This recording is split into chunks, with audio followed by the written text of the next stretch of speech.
বিসমিল্লাহির রহমানির রহিম। জাতীয় বিশ্ববিদ্যালয়ের অনলাইন ক্লাসে সবাইকে স্বাগতম। করোনাকালীন শিক্ষা কার্যক্রম চলমান রাখার স্বার্থে জাতীয় বিশ্ববিদ্যালয়ের উদ্যোগে অনলাইন ক্লাসে সংযুক্ত হতে পেরে আমি আনন্দিত। সবাইকে স্বাস্থ্যবিধি মেনে চলার আহ্বান জানাচ্ছি। প্রিয় শিক্ষার্থীরা, তোমরা সবাই অবগত আছো যে বর্তমান বৈশ্বিক মহামারী কোভিড-19 এর কারণে আমাদের দেশের শিক্ষা প্রতিষ্ঠানগুলোর নিয়মিত ও স্বাভাবিক পাঠদানের প্রক্রিয়ায় কিছুটা ভিন্নতা এসেছে। বর্তমান বাংলাদেশ সরকারের মাননীয় প্রধানমন্ত্রী জননেত্রী শেখ হাসিনার উদ্যোগে যে ডিজিটাল বাংলাদেশ গঠিত হয়েছে তার ফলশ্রুতিতে আমরা এখন খুব সহজেই স্বাস্থ্যবিধি মেনে ঘরে বসে অনলাইন শিক্ষা কার্যক্রমের মাধ্যমে তোমাদের সঙ্গে যোগাযোগ রক্ষা করতে পারছি। এই কার্যক্রমের ধারাবাহিকতায় জাতীয় বিশ্ববিদ্যালয়ের ইসলামের ইতিহাস ও সংস্কৃতি বিভাগের চতুর্থ বর্ষের শিক্ষার্থীদের জন্য আমি একটি কোর্সের ক্লাস শুরু করেছি। আশা করছি তোমরা আমার লেকচারগুলোকে গ্রহণ করছো। প্রথমেই আমি আমার পরিচয় দিয়ে নিচ্ছি। আমি এস এম জাওয়াদুন নাহিন, বর্তমানে ঢাকার শেখ বোরহানুদ্দিন পোস্ট গ্রাজুয়েট কলেজের ইসলামের ইতিহাস ও সংস্কৃতি বিভাগের সহকারী অধ্যাপক ও বিভাগীয় প্রধান হিসেবে কর্মরত আছি। অনার্স চতুর্থ বর্ষের ইসলামের ইতিহাস ও সংস্কৃতি বিভাগের শিক্ষার্থীদের জন্য আমি 24-16-09 কোর্স অর্থাৎ ভারতে মুসলিম প্রশাসন ব্যবস্থার ইতিহাস, সুলতানি ও মুঘল আমল এ বিষয়ে ধারাবাহিকভাবে আলোচনা করছি। তো আমাদের আজকের আলোচনা আমরা শুরু করতে যাচ্ছি। আমাদের আলোচনার বিষয় কোড হচ্ছে 24-16-09, ভারতে মুসলিম প্রশাসন ব্যবস্থার ইতিহাস, সুলতানি ও মুঘল আমল। তোমরা সবাই জানো। এবং নিচে তোমরা যে ছবিটি দেখতে পাচ্ছ এটি হচ্ছে জাতীয় বিশ্ববিদ্যালয় প্রণীত চতুর্থ বর্ষের সিলেবাসের 24-16-09 অংশটুকু। আজকের এখানে সিলেবাসের সর্বশেষ যে অংশটুকু রয়েছে প্রভিন্সিয়াল অ্যান্ড লোকাল গভর্নমেন্ট, এই বিষয়ে আমরা আলোচনা করব। সিলেবাস অনুসারে ক্লাস বিভাজন তোমরা ইতোপূর্বে যারা ক্লাসগুলো ফলো করেছো তারা সবাই জানো যে পুরো সিলেবাসটিকে আমি 10টি ভাগে ভাগ করেছি এবং আজকে সিলেবাসের ভাগ অনুযায়ী দশম অর্থাৎ সর্বশেষ ক্লাস। এই ক্লাসের পূর্বে আমি ইতোপূর্বেই তোমাদেরকে 9টি লেকচারে পুরো সিলেবাসটিকে দেওয়ার চেষ্টা করেছি। আজকে যেহেতু শেষ ক্লাস, আমি চাচ্ছিলাম যে সবগুলো ক্লাস সম্পর্কে সংক্ষেপে একটু বলে এরপর আমি আমাদের দশম ক্লাসটি আজকে শুরু করব। প্রথম ক্লাসে আমরা পেয়েছিলাম ভারতে মুসলিম প্রশাসন ব্যবস্থার ইতিহাসের উৎসসমূহ। এটিতে আমরা সুলতানি এবং মুঘল আমলের যে উৎসগুলো ছিল সেগুলো সম্পর্কে আলোচনা করেছি। এরপর দ্বিতীয় ক্লাসে খলিফাদের সাথে দিল্লির সুলতানদের সম্পর্ক, প্রকৃত সার্বভৌম সুলতান, রাজকীয় গৃহস্থালী সংগঠন সম্পর্কে আলোচনা করেছি। দিল্লির সুলতানি আমলের খুব গুরুত্বপূর্ণ কিছু আলোচনা ছিল এখানে। তৃতীয় ক্লাসে সুলতানি আমলের কেন্দ্রীয় শাসন ব্যবস্থার উপরে ধারাবাহিক এবং তথ্যবহুল আলোচনা করেছি। চতুর্থ ক্লাসে সুলতানি আমলের অর্থ ও রাজস্ব বিভাগ, সামরিক বিভাগ, বিচার বিভাগ এবং পুলিশ বিভাগের উপরে ধারাবাহিক আলোচনা হয়েছে। পঞ্চম ক্লাসে সুলতানি আমলের প্রাদেশিক ও স্থানীয় প্রশাসনের উপরে আলোচনা হয়েছে এবং এর সাথে সুলতানি এবং মুঘল আমলের মধ্যবর্তী একজন শাসকের সম্পর্কে বিস্তারিত বর্ণনা করা হয়েছে। এই প্রথম 5টি ক্লাস ছিল সুলতানি আমলের শাসকদের উপর বা সুলতানি আমলের যে শাসনকাল ছিল এর উপর, এবং এর পরবর্তী যে 5টি ক্লাস, এই 5টি ক্লাস ছিল মুঘল আমলের উপরে। মুঘল আমলের উপর ষষ্ঠ ক্লাসে আমরা পড়েছি মুঘল সম্রাট, তার ক্ষমতা ও কার্যাবলী, রাজকীয় পদমর্যাদা। সপ্তম ক্লাসে আমরা পড়েছি মুঘল আমলের কেন্দ্রীয় প্রশাসন। অষ্টম ক্লাসে মুঘল আমলের অর্থনীতি, ভূমি রাজস্ব এবং বিচার ব্যবস্থা। নবম ক্লাসে আমরা পড়েছি মুঘল আমলের সামরিক প্রশাসন ও মনসবদারি ব্যবস্থা। অত্যন্ত গুরুত্বপূর্ণ কিছু আলোচনা ছিল এই ক্লাসগুলোতে। এবং দশম ও সর্বশেষ ক্লাসে আজকে আমরা আলোচনা করব মুঘল আমলের প্রাদেশিক ও স্থানীয় সরকার ব্যবস্থা। তোমরা সবাই জানো যে ইতিহাস মানেই হচ্ছে ধারাবাহিক বিবরণ, অর্থাৎ অতীত ঘটনার যে ধারাবাহিক বিবরণ সেটিকেই আমরা সাধারণভাবে ইতিহাস বলে থাকি। কিন্তু আমি লেকচারগুলোকে যেভাবে সাজিয়েছি আশা করছি প্রতিটি লেকচারই স্বয়ংসম্পূর্ণ এবং তোমরা এগুলো যদি যথাযথভাবে ফলো করো তাহলে অবশ্যই উপকৃত হবে। তো ধন্যবাদ। আমরা আজকের লেকচার শুরু করতে যাচ্ছি।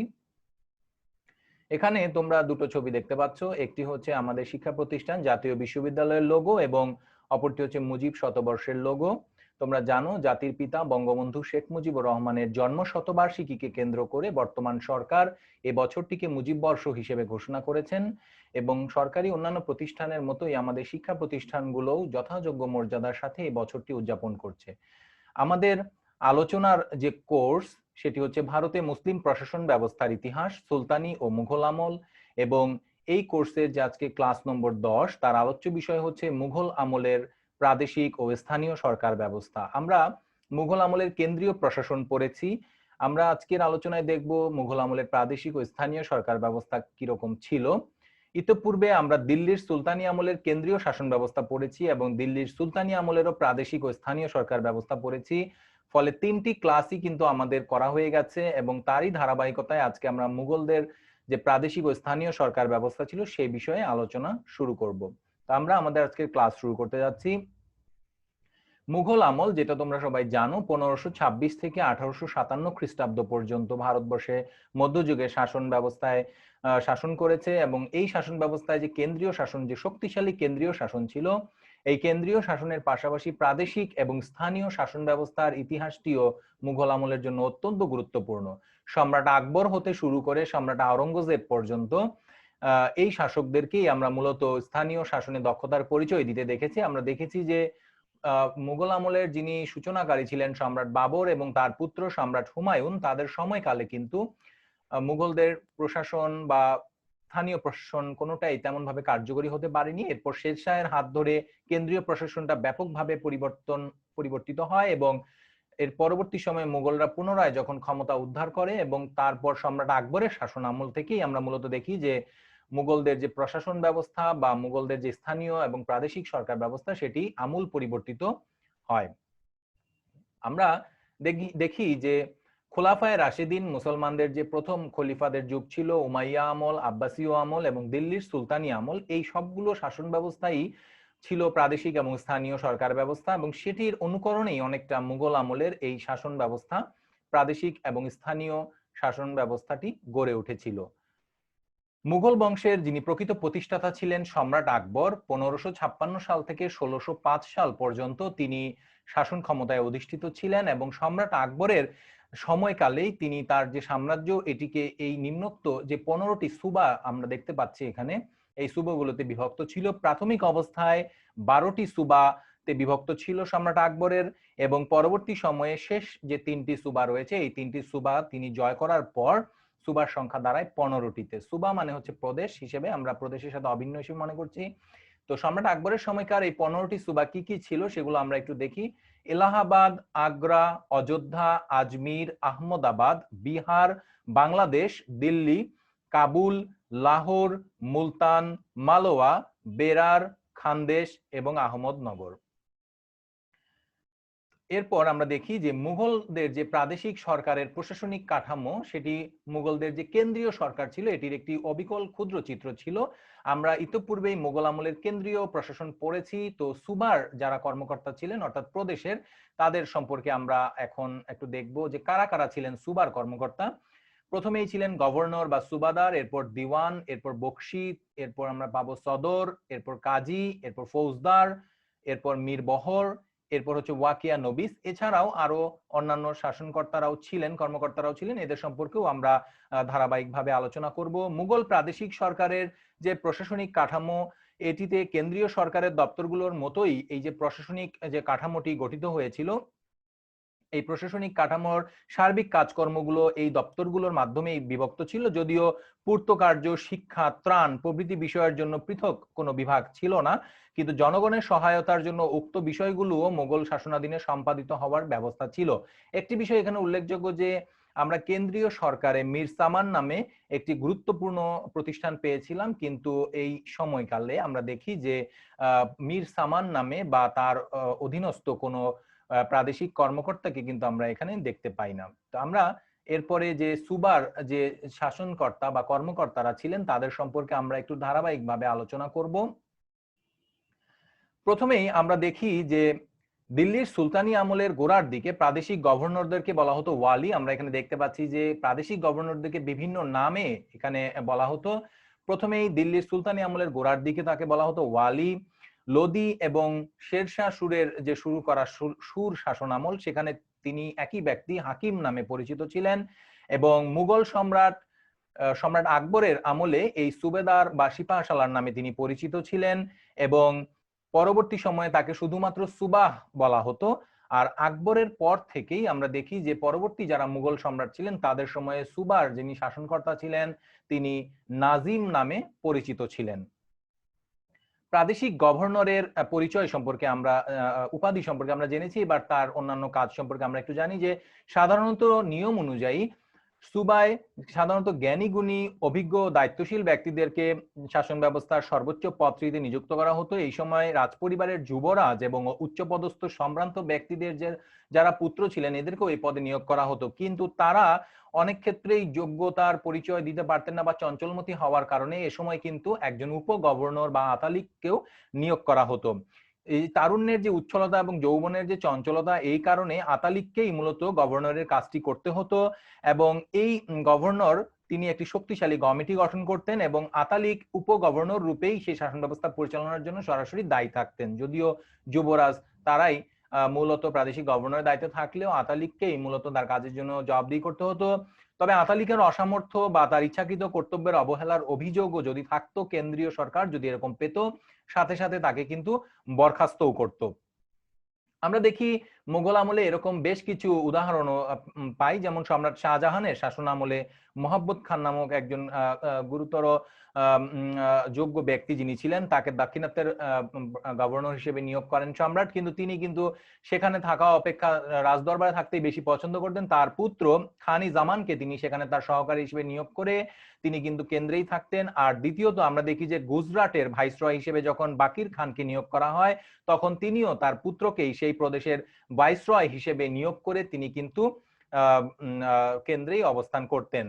মুঘল আমলে কোন কোন সময় আমরা যুগ্ম গভর্নর নিয়োগের দৃষ্টান্তও দেখতে পাই। প্রদেশের শাসন ব্যবস্থার সুষ্ঠু পরিচালনার জন্য সম্রাট আকবরের 31তম রাজত্বকালে আমরা দেখি প্রদেশের প্রধান কর্মকর্তা রূপে 2 জন ব্যক্তিকে যুগ্ম গভর্নর পদে নিযুক্ত করার প্রয়োজনীয়তা তিনি অনুভব করেন এবং কয়েকটি প্রদেশে যুগ্ম গভর্নরও তিনি নিযুক্ত করেন। প্রধান গভর্নরের সাময়িক অনুপস্থিতিতে যুগ্ম গভর্নরই প্রধান গভর্নরের দায়িত্ব পালন করতেন এবং সম্রাট আকবর কর্তৃক যারা নবপদে নিযুক্ত হতেন তাদের একটি বিস্তারিত তালিকা আমরা দেখি যে সম্রাট আকবরের যিনি জীবনী লেখক ছিলেন আবুল ফজল, তার 2টি অমর গ্রন্থ রয়েছে, আকবরনামা এবং আইনে আকবরী, সেই গ্রন্থ দুটোতে আমরা পেয়ে থাকি। প্রাদেশিক গভর্নর সরাসরি মুঘল সম্রাট কর্তৃক নিযুক্ত হতেন এবং তিনি তাকে নিয়োগ করার পরে সম্রাট তাকে পদমর্যাদা চিহ্ন এবং দায়িত্বভার অর্পণ করতেন এবং তাকে তার দায়িত্ব এবং কর্তব্য সম্পর্কেও ধারণা প্রদান করতেন, সরকারি আদেশ নির্দেশ মালাগুলো প্রদান করতেন। সুবেদারকে অবশ্যই ন্যায় বিচার, শান্তি শৃঙ্খলা রক্ষা, আইন প্রয়োগ, জনসাধারণের মঙ্গলার্থে নানাবিধ পূর্ত কার্যে আত্মনিয়োগ করতে হতো। এছাড়াও শিক্ষা দীক্ষার প্রসার, সেনাবাহিনীর পরিদর্শন এবং সুবার গুরুত্বপূর্ণ কর্মকর্তাদের সাথে সম্পর্কে রাজপরিবারকে ওয়াকিবহাল করা, এটা ছিল সুবাদারের প্রধান দায়িত্ব এবং কর্তব্যের মধ্যে অন্যতম। অর্থাৎ আমরা বুঝতেই পারছি যে প্রদেশের গভর্নর যিনি ছিলেন তার দায়িত্ব এবং কর্তব্য কিন্তু ছিল ব্যাপক। এছাড়াও সুবেদারকে মান্য করার জন্য এবং তার সুবার শাসন কার্য পরিচালনার জন্য সক্রিয়ভাবে তাকে সহযোগিতা করবার জন্য সরকারি নির্দেশমালায় অভিজাত ব্যক্তি এবং জাগিরদারদের প্রতি স্পষ্ট রূপে আদেশ প্রদান করা হতো। সুবেদারকেও স্পষ্ট ভাষায় জানিয়ে দেওয়া হতো যে সুবার জনসাধারণ ও সেনাবাহিনী তার দায়িত্বাধীন, সেনাবাহিনীতে শৃঙ্খলা রক্ষা এবং জনসাধারণের সুখ শান্তি সমৃদ্ধি বিধান করাই তার অন্যতম প্রধান কর্তব্য। সুবার শাসন ব্যবস্থার গুরুত্বপূর্ণ উচ্চ পদগুলোতে কিন্তু আমরা উপগভর্নর হিসেবেও একজন ব্যক্তিকে নিয়োগ পেতে দেখি এবং এটি কিন্তু সুবেদারের সুপারিশেই নিয়োগপ্রাপ্ত হতো তারা, এবং অন্যান্য যে নিম্ন পদগুলো ছিল তারাও কিন্তু সুবেদারের সুপারিশেই নিয়োগপ্রাপ্ত হতো এবং সুবেদারের অধীনস্থ যারা মনসবদার ছিলেন তাদের সম্পর্কে যে সুপারিশ সম্রাট যথাযথ মর্যাদা দিতেন এবং সুবেদার জ্ঞানীগুণী ব্যক্তিদের এবং যোগ্য ব্যক্তিদের সুপারিশই শুধুমাত্র সম্রাটের কাছে করতে পারতেন। সুবেদারকে বিদ্রোহী জমিদার ও আইন শৃঙ্খলা অমান্যকারীদেরকে যথোপযুক্ত শাস্তি দিতে হতো।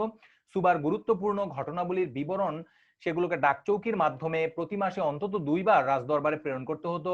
জলসেচনের মাধ্যমে কৃষিকার্যের সম্প্রসারণ এবং চরম উন্নতির জন্য তাকে রায়তদেরকে উৎসাহিত করা তার অন্যতম কাজ ছিল এবং শেখ ও কাজী যারা ছিল সুবাতে তাদের প্রতি সৎ ব্যবহার করা এবং ফকির এবং দরবেশদেরকে সাহায্য দান করাও সুবেদারের অন্যতম কাজের মধ্যে ছিল এবং সুবার এখতিয়ারাধীন সামন্ত ব্যক্তিদের নিকট হতে বার্ষিক কর আদায় করা এবং কেন্দ্রে রাজদরবারের উক্ত রাজস্ব নিরাপদে পৌঁছানোর ব্যবস্থা করাও সুবেদারের অন্যতম প্রধান কাজ ছিল।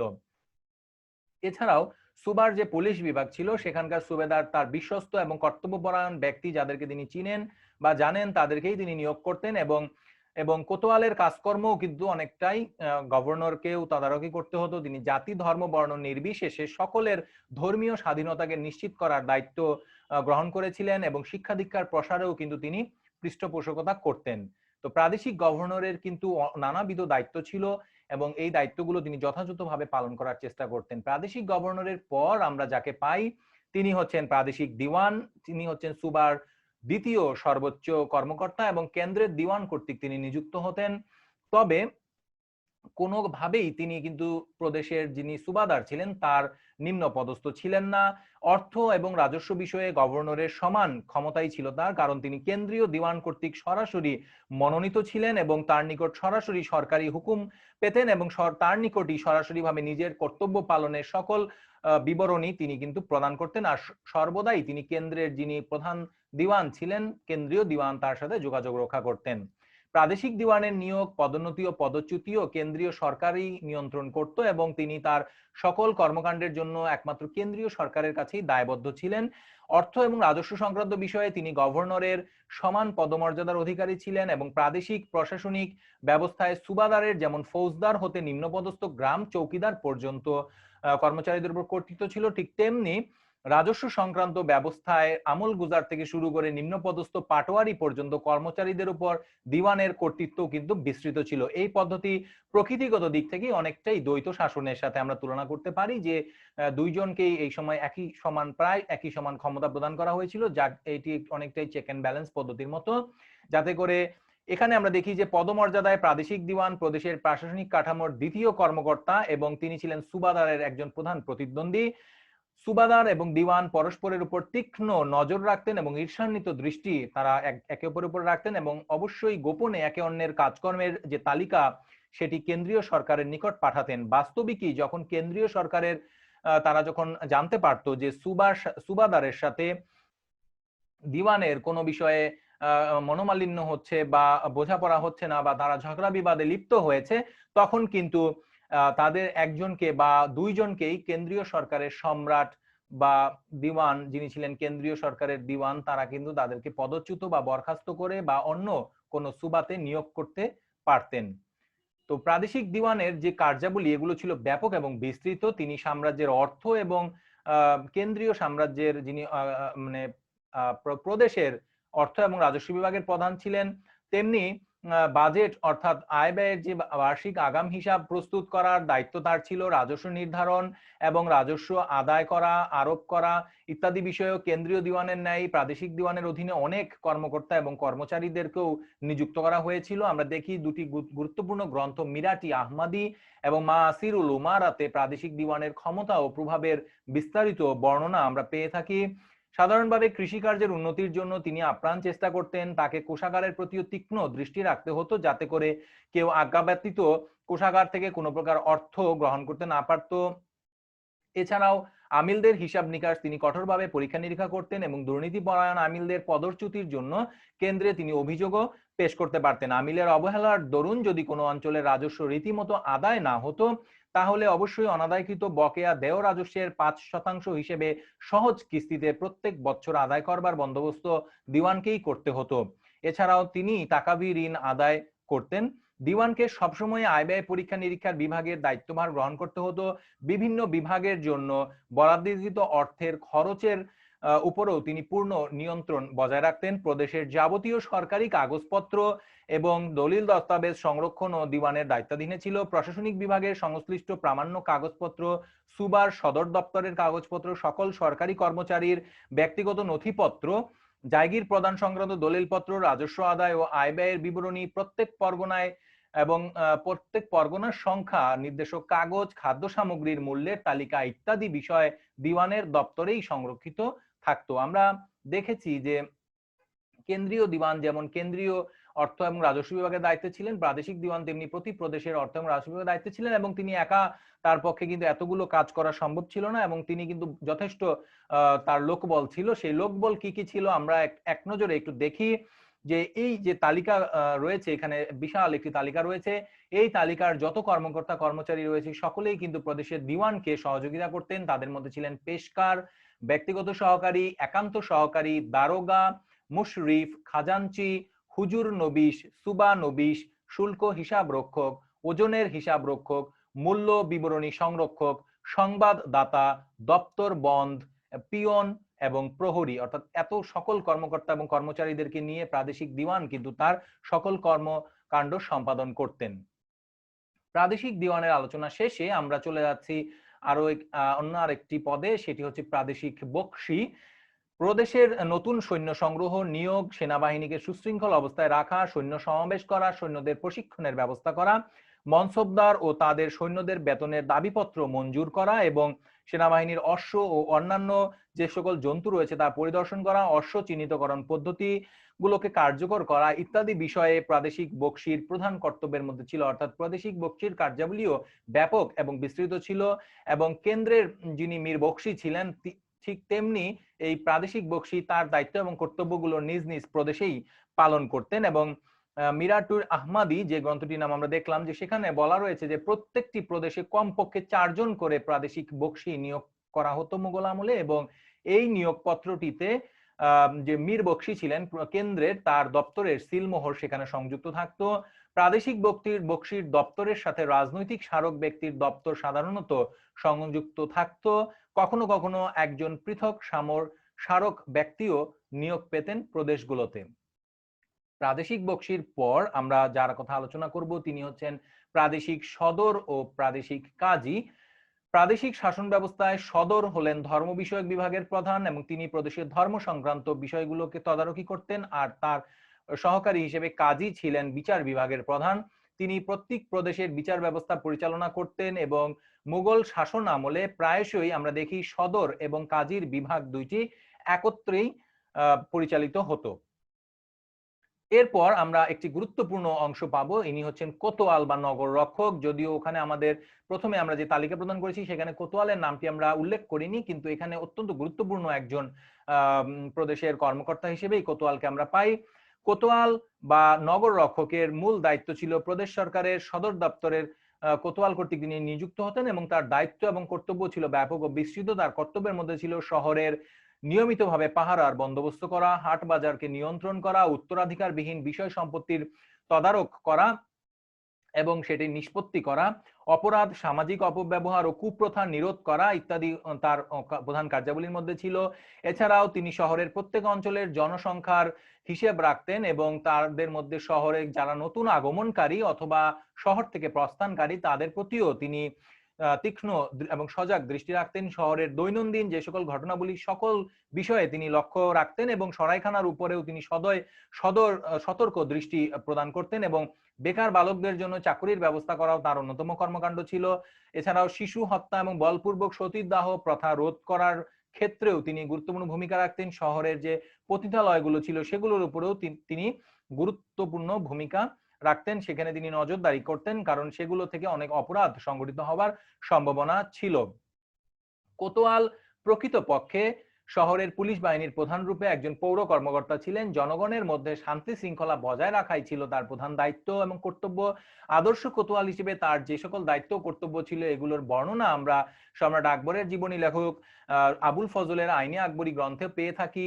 এছাড়াও মিরাটি আহমাদি গ্রন্থে আকবরের ফরমান অনুযায়ী কোতোয়ালের প্রতি প্রদত্ত নির্দেশাবলীগুলোর উল্লেখ রয়েছে। সেগুলোর মধ্যে উল্লেখযোগ্য ছিল কোতোয়ালের সহকারীদের সাহায্যে ঘরবাড়ি দালান কোঠার তালিকা প্রণয়ন করতেন, বসবাসকারীদের পারস্পরিক সহযোগিতার নিশ্চয়তার বিধান করতেন, শহরকে মহল্লায় বিভক্ত করে প্রত্যেক মহল্লার জন্য একজন মহল্লা প্রধান ব্যক্তি নিযুক্ত করতেন এবং তার পরামর্শ অনুযায়ী শাসন পরিচালনা করতেন। হাট বাজারে দ্রব্যাদির মূল্য নির্ধারণ করতেন। ধনী ব্যক্তিরা যাতে একচেটিয়া ভাবে বেশি দ্রব্য ক্রয় করে কৃত্রিম একটা অসুবিধা তৈরি করতে না পারে সেদিকে তারা লক্ষ্য রাখতেন এবং নিজ এলাকায় মদ্যপান বিক্রয় নিষিদ্ধ রাখার চেষ্টা করতেন। এছাড়াও মানুচি একজন ভ্রমণকারী, তিনি তার ব্যক্তিগত অভিজ্ঞতা থেকে কোতোয়ালের কাজকর্মের আরো গুরুত্বপূর্ণ কিছু তথ্য প্রদান করেছেন, যেমন কোতোয়ালকে মদ এবং সুরা এগুলো বন্ধ রাখতে হতো, শহরে যাতে কোনো ব্যভিচার বা বেশ্যাবৃত্তি হতে না পারতো সেদিকেও তাকে লক্ষ্য রাখতে হতো।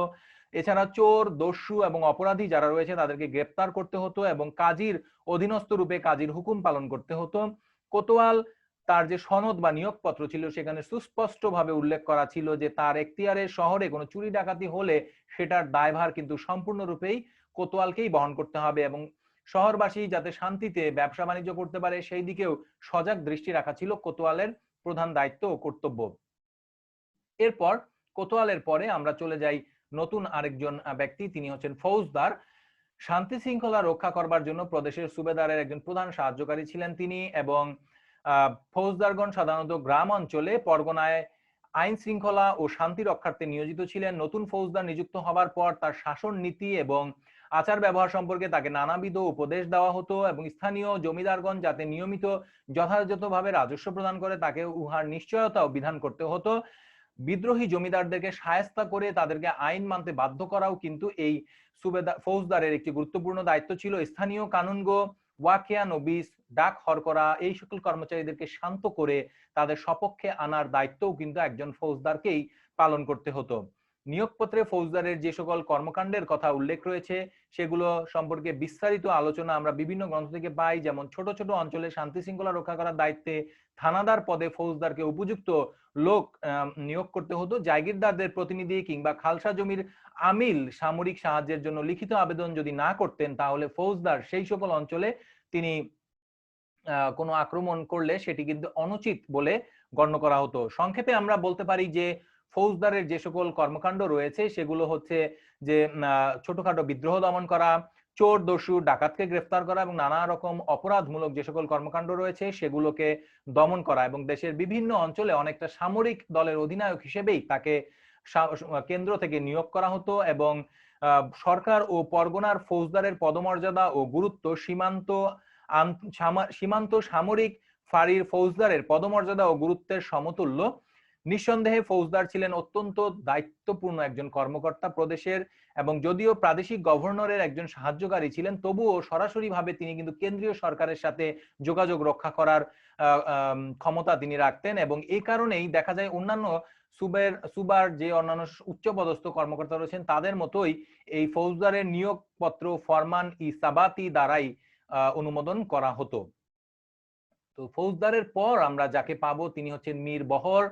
বন্দরে সাধারণত ব্যবসা বাণিজ্য, শুল্ক, নৌকা ও ফেরি কর ইত্যাদি আদায়ের ক্ষেত্রে যিনি দায়িত্ব পালন করতেন তিনি হচ্ছেন মীর বহর, এবং প্রাদেশিক নৌবহরের দায়িত্বেই ছিলেন তিনি। আমরা বিভিন্ন সময় কেন্দ্রীয় শাসনের আলোচনায়ও দেখেছিলাম যে মীর বহর যিনি মূলত হচ্ছেন যে এই বিভিন্ন রকমের যে দায়িত্বগুলো রয়েছে যা এখানে উল্লেখ রয়েছে যেগুলো, এগুলোর পাশাপাশি তিনি কিন্তু অনেকটা কোতোয়ালের ভূমিকাও তিনি পালন করতেন।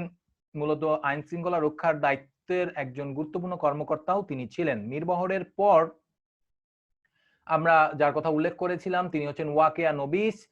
কেন্দ্রীয় সরকার তারা সকল সংবাদ সংস্থা এবং সংবাদদাতাদের মাধ্যমে দেশের যে সকল খবর পেত তারা হলেন এই চার ধরনের কর্মকর্তা। এরা হচ্ছেন ওয়াকিয়া নবিস, সাওয়ানিহ নবিস, কুফিয়া নবিস এবং হরকরা। এদের সম্পর্কে আমরা একটু বিস্তারিতভাবে জানার চেষ্টা করব। এদের মধ্যে প্রথম যে তিনজন ছিলেন এই তিনজন হচ্ছেন তারা লিখিত বিবরণী কেন্দ্রে পাঠাতো, আর চতুর্থ যিনি হরকরা তিনি কিন্তু সরাসরি কেন্দ্রের সাথে যোগাযোগ রক্ষা করতেন এবং সকল একজন গুপ্তচর হিসেবে তিনি কিন্তু তার সকল যে তথ্যাদি রয়েছে সেগুলো কেন্দ্রে সরবরাহ করতেন। ওয়াকিয়া নবিস যিনি ছিলেন তিনি হলেন একজন নিয়মিত গণসংবাদদাতা, এবং সাওয়ানিহ নবিস যিনি ছিলেন তিনি ছিলেন গুরুত্বপূর্ণ ঘটনাবলীর সংবাদদাতা। সাধারণভাবে ওয়াকিয়া নবিস যিনি ছিলেন তিনি তার গুপ্তচরের ভূমিকাও পালন করতেন, এবং সাওয়ানিহ নবিস যিনি ছিলেন তিনি কিন্তু ওয়াকিয়া নবিসের উপরেও তার তার সজাগ দৃষ্টি তিনি কিন্তু রাখতেন। এর ফলে বোঝাই যাচ্ছে যে ওয়াকিয়া নবিস এবং সাওয়ানিহ নবিস দুজনেরই কিন্তু গুরু দায়িত্ব ছিল মূলত প্রদেশের ঘটনাবলীর যে বিস্তারিত বিবরণ পেশ করবার জন্য ওয়াকিয়া নবিসদেরকেই নিযুক্ত করা হতো। ছোট ছোট পরগনার যে সকল ঘটনাবলীর বিবরণ প্রেরণ করার জন্য ওয়াকিয়া নবিস তার বিভিন্ন অধীনস্থ যে সকল পরগনা ছিল সেগুলোতে প্রতিনিধি নিয়োগ করতেন, এবং ওয়াকিয়া নবিস প্রতি সপ্তাহে অন্তত একবার তার ঘটনাবলীর প্রতিবেদন কেন্দ্রে পাঠাতেন। এর বিপরীতে সাওয়ানিহ নবিস তিনি কিন্তু প্রতি মাসে অন্তত 8 বার তার গুপ্ত সংবাদগুলোকে কেন্দ্রে প্রেরণ করতেন। কোন কোন প্রদেশে একই ব্যক্তিকে সাধারণত বকশি এবং ওয়াকিয়া নবিস হিসেবে নিযুক্ত করা হতো। এবং এই তৃতীয় যিনি আছেন এই তালিকার তিনি হচ্ছেন কুফিয়া নবিস, বা তিনিও ছিলেন একজন গুপ্ত লেখক, অত্যন্ত বিশ্বস্ত একজন গোপনীয় কর্মকর্তা। স্থানীয় প্রশাসনিক কর্মকর্তাদের অজ্ঞাতে অগোচরে তাদের সহিত যোগাযোগ রক্ষা না করেই কুফিয়া নবিস ঘটনাবলী সম্পর্কে গোপন সংবাদ কিন্তু প্রদান করতেন। অর্থাৎ প্রথম দুইজনের সাথে কোনো সংশ্লিষ্টতা না রেখেই গোপন সংবাদ কিন্তু কুফিয়া নবিস প্রেরণ করতেন, এবং এই স্থানীয় কর্তৃপক্ষ অনেক সময় তাকে চিনতো না, তার পরিচয় জানতো না, ফলে তারা কিন্তু তাকে অত্যন্ত ভয় করত এবং তার যে ক্ষমতা সেই ক্ষমতাকে তারা ভয় করত। ওয়াকিয়া নবিস সাধারণত দারোগা ডাক অর্থাৎ ডাক বিভাগের প্রধানের মাধ্যমেই তার বিস্তারিত বিবরণ কেন্দ্রে পাঠাতেন, এবং তার অধীনস্থ কর্মচারীরা প্রধানত গুপ্তচরের বেশেই সারা প্রদেশে ঘুরে বেড়াতো এবং স্থানীয় অবস্থা ও ঘটনাবলী সম্পর্কে প্রতিবেদন কেন্দ্রীয় সরকারের নিকট প্রেরণ করার জন্য হরকরা বা ডাক হরকরা পদ্ধতি, যারা সরাসরি তারা পায়ে হেঁটে তারা বিভিন্ন খবর সংগ্রহ করত এবং গোয়েন্দাদের মতো করে সংগ্রহ করত এবং সেই খবরগুলো তারা কেন্দ্রে পৌঁছাতো। সম্রাট আকবর এই যারা ছিলেন কর্মকর্তা, ওয়াকিয়া নবিস, সাওয়ানি নবিস, কুফিয়া নবিস বা হরকরা বা এই ধরনের গুপ্তচরদেরকে তার চোখ এবং কান হিসেবে তিনি মনে করতেন। এরা ছিল অত্যন্ত গোপনীয় সংবাদদাতাদের শ্রেণীভুক্ত এবং সম্রাটের অত্যন্ত বিশ্বস্ত একজন ব্যক্তি।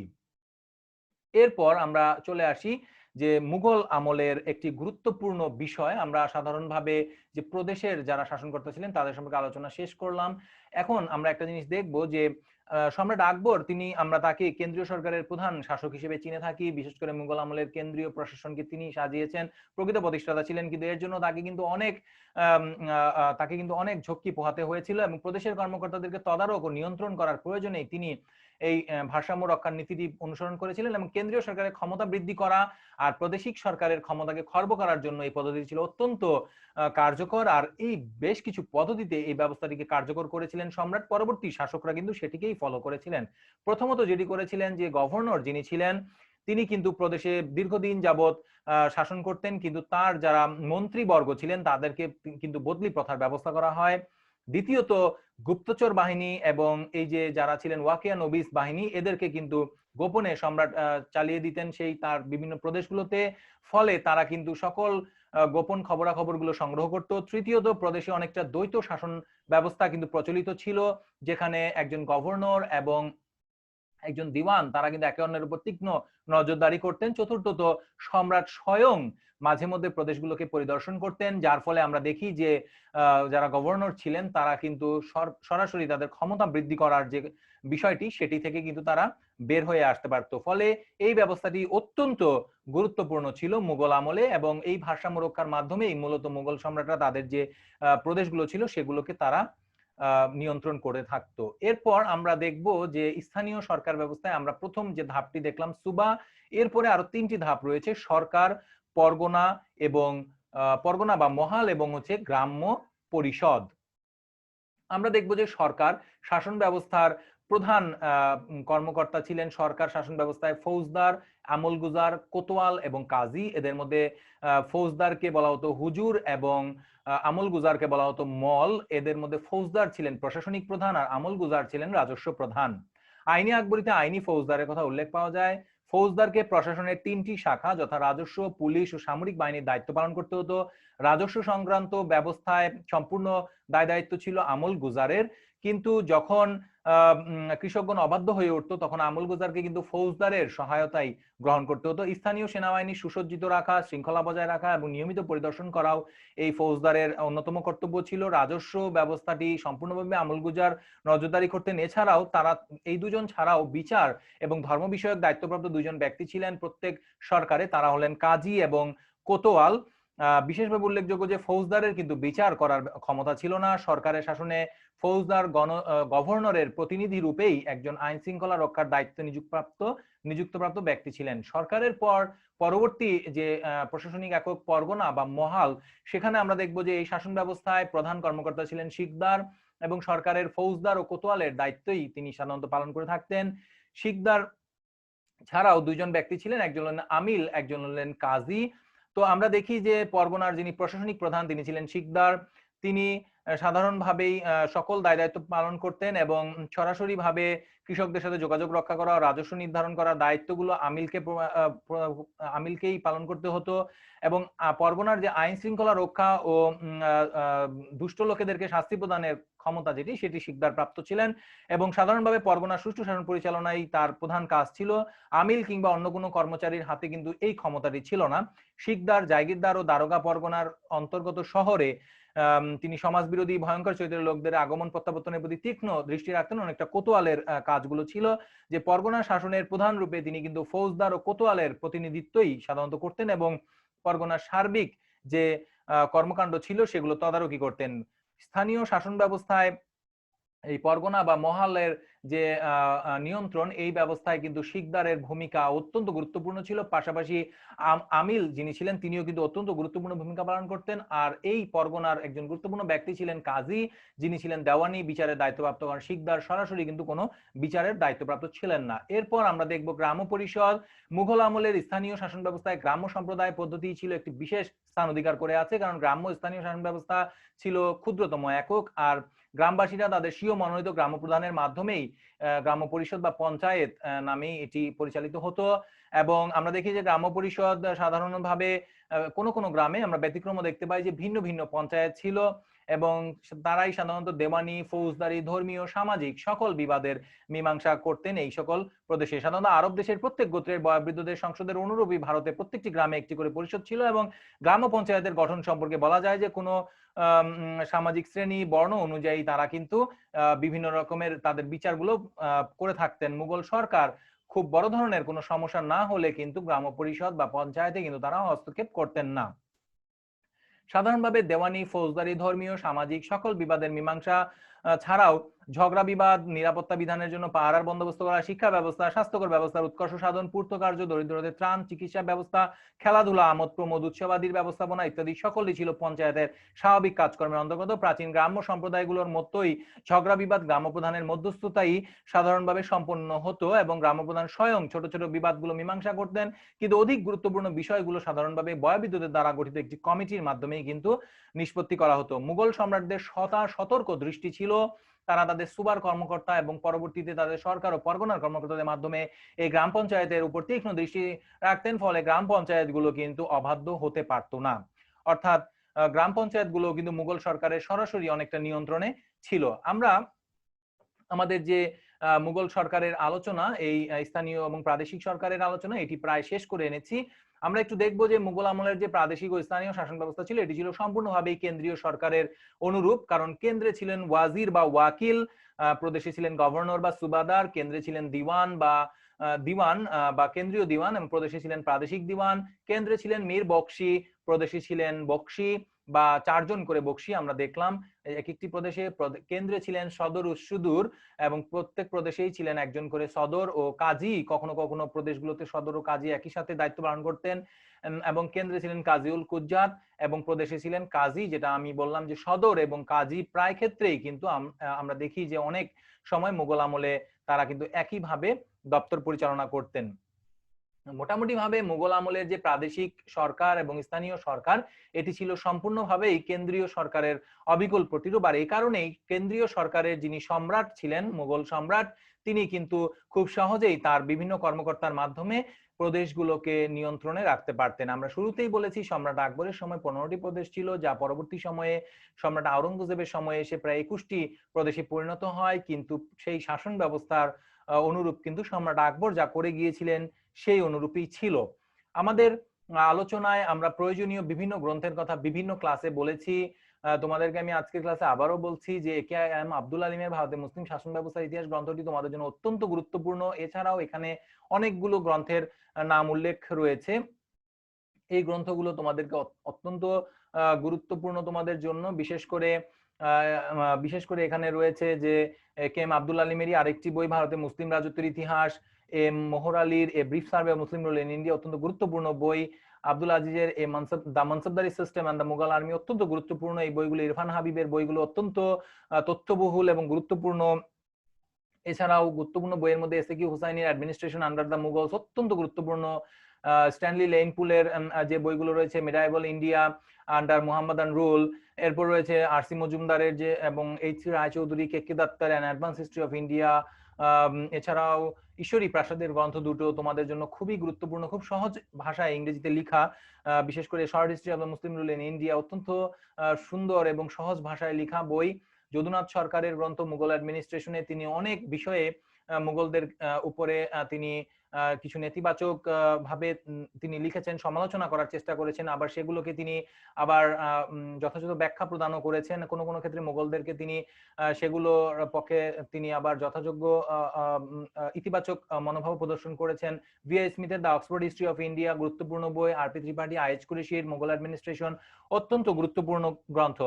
তো এই গ্রন্থগুলো তোমরা যদি পড়ো, আশা করি মুঘলদের প্রাদেশিক এবং স্থানীয় সরকার ব্যবস্থা থেকে অত্যন্ত গুরুত্বপূর্ণ কিছু তথ্য তোমরা লাভ করবে এবং এই বইগুলো তোমাদেরকে অনেক হেল্প করবে আশা করছি। তো আমার আজকের লেকচার আমি এখানেই শেষ করছি। ধন্যবাদ সবাইকে, তোমরা সবাই ভালো থাকবে। এই করোনাকালীন পরিস্থিতিতে অবশ্যই তোমরা ঘরে বসে পড়ালেখা করার চেষ্টা করবে। যদি তোমরা বাইরে যাও অবশ্যই মাস্ক পরিধান করবে এবং অবশ্যই সামাজিক দূরত্ব বজায় রেখেই তোমাদের সকল কর্মকাণ্ড সম্পাদন করার চেষ্টা করবে। আজকের ক্লাস আমি এখানেই শেষ করছি। আজকে আমাদের 10ম ক্লাস এবং 10ম ক্লাসের মাধ্যমে আমাদের এই লেকচার সম্পূর্ণ হলো। তোমরা সবাই সেটা ফলো করার চেষ্টা করবে, আমি সেই আশাই করছি। তোমরা এখান থেকে কিছু উপকৃত হবে।